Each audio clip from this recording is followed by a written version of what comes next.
Перерезают ленточку с открытием нового центра непрерывного повышения педагогического мастерства заместитель министра образования Ингушетии Зарема Падиева и ректор Института повышения квалификации работников образования Инна Мальсагова. Зарема Падиева отметила, чтобы образовательные кадры профессионально росли, в республике нужно создавать устойчивый плацдарм для обучения и переподготовки. Мне придется больше ездить в соседние регионы для повышения квалификации.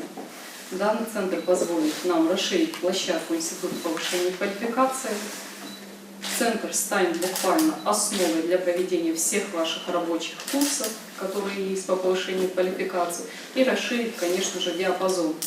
В силу меняющегося времени, в силу потребностей наших учеников, вы знаете, что образование тоже меняется, видоизменяется. Естественно, меняются направления, которые интересны детям и которые должны быть заложены в основу наших образовательных программ.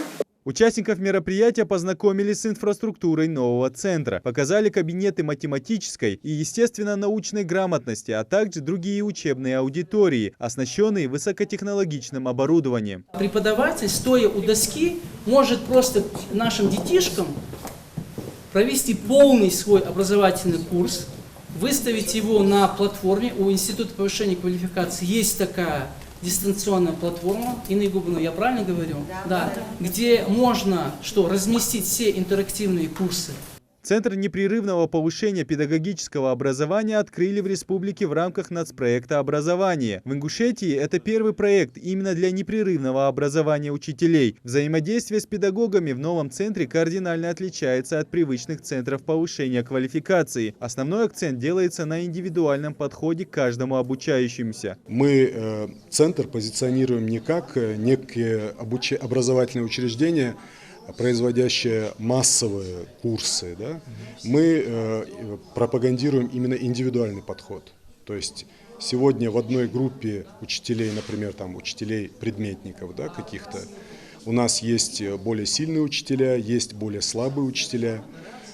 И даже у сильного учителя может быть какие-то в процессе деятельности выявлены какие-то пробелы, например, в уровне подготовки, либо по причине устаревания информации, которую он использует. В Ингушетии уже успешно функционируют проекты технической направленности, такие как «Кванториум» и «Точка роста». Новый проект признан стать объединяющей структурой, которая продвигает ценности современной школы. Педагоги, повышающие свою квалификацию в новом центре, получат возможность взаимствовать новые современные методики и внедрять их в образовательный процесс. Идрис Ижиев, Акрамат Дасхоев, Новости 24.